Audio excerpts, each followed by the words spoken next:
Assalamualaikum warahmatullahi wabarakatuh. Waalaikumsalam warahmatullahi wabarakatuh.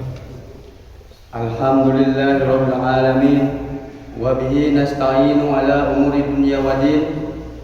Wassalatu wassalamu ala asrofil anbiya wal mursalin sayyidina wa maulana Muhammad wa ala alihi washabihi ajmain. Asyhadu an la ilaha illallah wa la ilaha wa asyhadu anna Muhammadan abduhu wa rasuluh. Rabbi sholli sadri wa yassir li amri wahlul 'uqdatam min lisani yafqahu qawli. Amma ba'du. Hadirin jamaah salat subuh yang insyaallah dirahmati Allah Subhanahu wa taala. Pertama dan paling utama, mari kita panjatkan puji serta syukur kehadirat Ilahi Robbi yang mana di pagi hari ini alhamdulillah kita semua masih diberi banyak kenikmatan oleh Allah Subhanahu wa taala, khususnya nikmat iman, Islam dan kesehatan. Sehingga kita semua masih diberi kesempatan untuk beribadah, khususnya ibadah sholat subuh berjamaah. Semoga ibadah kita diterima oleh Allah Subhanahu wa taala. Amin Allah. Salawat serta salam semoga tercurah ke Nabi kita Nabi Muhammad sallallahu alaihi wasallam. Izin Pak DKM, Pak Presiden, mohon maaf nih, sedikit curhat terkait kultum, Pak. Jadi ada sedikit, Pak, saya mau juga sedikit, Pak. Jadi setelah ada pengumuman saya kebagian kultum, yang paling saya kenang dari anak-anak saya, Pak, khususnya. Jadi ditanya, Pak, kalau bapak-bapak mungkin pas mau tidur doa tidur kan, ya Pak Presiden tahu lah. Apa, Pak? Pak Presiden cobi doa tidur lah. Kuis ya. Bismika.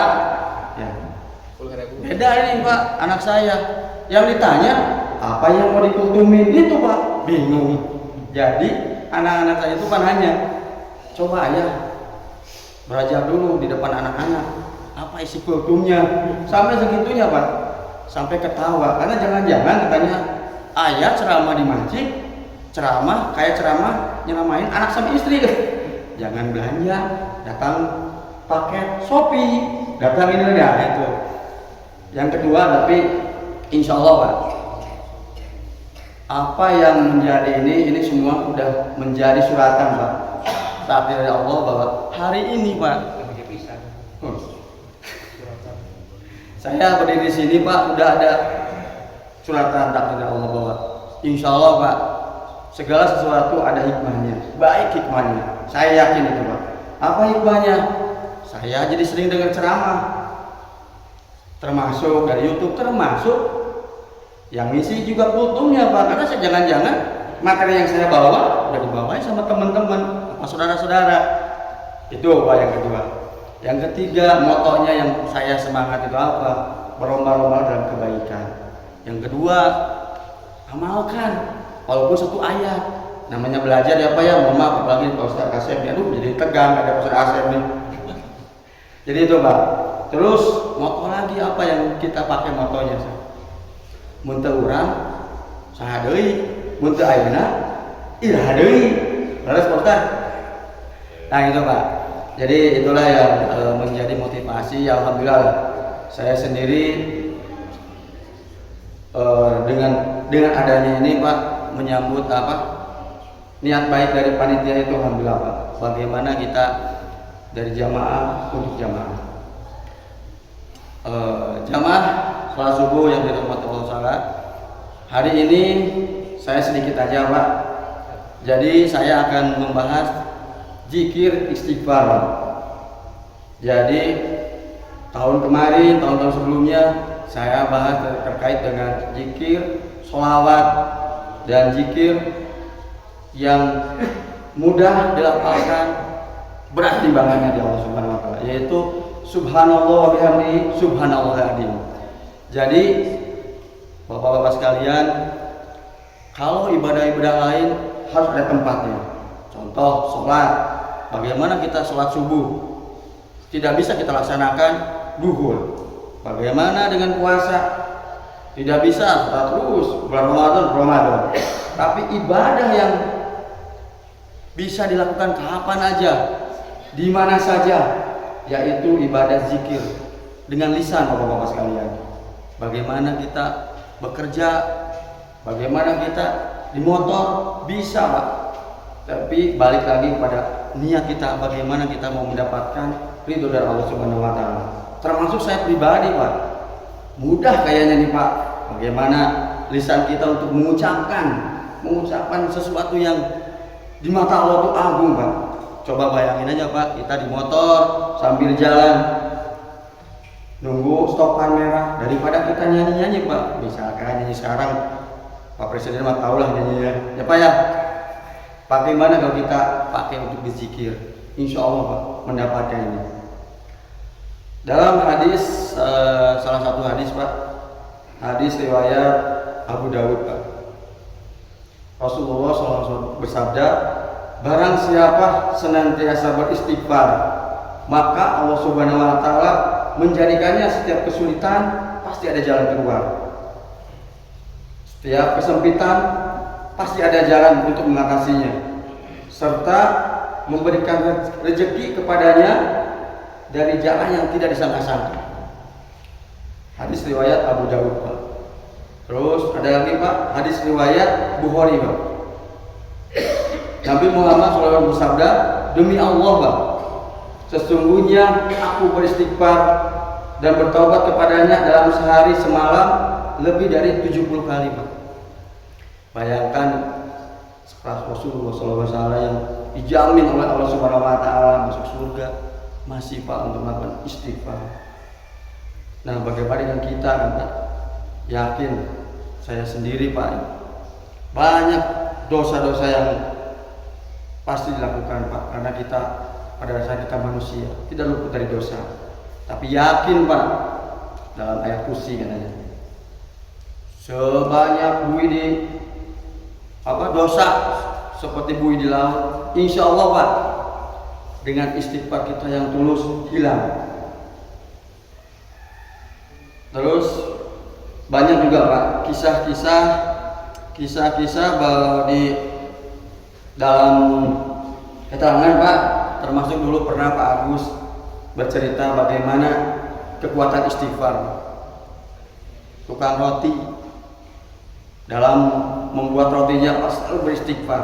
Akhirnya dia memintakan ke Allah, saya pengen dipertemukan dengan Imam Ahmad. Alhamdulillah Pak, izin Allah bertemu. Itulah kekuatan istighfar. Terus dalam kisah Pak, Imam Hasan Al-Basyari, dia bertemu Pak dengan jamaahnya. Banyak pertanyaan, 3 orang sama pertanyaannya. Satu, ya Allah, bertanya kepada Imam Hasan Al-Basyari, Pak, saya punya penyakit nggak sembuh-sembuh. Yang kedua datang lagi Pak, saya tidak punya anak, apa obatnya? Yang ketiga, kok saya Pak hidupnya tidak bercukupan. Apa yang dijawab sama Imam? Perbanyaklah istighfar. Sekelas Imam Hasan Al-Basyari menjawab, perbanyaklah istighfar. Bukan baca istighfar Pak, tapi perbanyaklah istighfar. Karena apa Pak? Al-Quran menerangkan bahwa setiap penyakit itu ada obatnya Pak. Penyakit kita apa Pak? Sebagai manusia itu dosa Pak, penyakit kita itu Pak. Apa obatnya? Ya istighfar Pak. Sesuai dengan keterangan Pak, dulu cerita Pak ini tentang Nabi Nuh Pak. Nabi Nuh melakukan dakwah secara terang-terangan, secara diam-diam, secara halus dan lain-lainnya selama 950 tahun. Apa yang pertama dimintakan kepada Allah Subhanahu wa taala Pak? Sesuai dengan surat Nuh Pak, ayat ke-10 dan sampai 12 Pak. Yang bunyinya Pak, a'udzubillahi minasyaitonir rajim. Faqultu astaghfiru rabbakum innahu kana ghaffar. yursilis samaa 'alaikum midrara wa yumditkum bi amwalin wa banina wa yaj'al lakum jannatin wa yaj'al lakum anhara. Artinya Pak, maka aku berkata kepada mereka, mohonlah ampunan kepada Tuhanmu, sungguh Dia Maha Pengampun. Niscaya Dia akan menurunkan hujan yang lebat dari langit kepadamu, dan Dia memperbanyak harta dan anak-anakmu, dan mengadakan kebun-kebun untukmu, dan mengadakan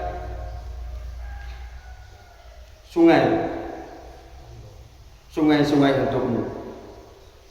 Artinya Pak, Nabi Nuh setelah Pak berdakwah selama 950 tahun Pak, yang diminta kepada Allah, ampunilah dosa kami Pak. Dari situ Pak keluarlah apa yang dimaksud dengan hujan yang lebat. Itu merupakan minta rezeki pada Allah Subhanahu. Hujan yang lebat mendatangkan rezeki. Bukan hujan yang lebat mendatangkan banjir Pak. Jadi banjir itu bukan karena hujan Pak, tapi cara manusia yang salah, karena air itu mencari yang rendah.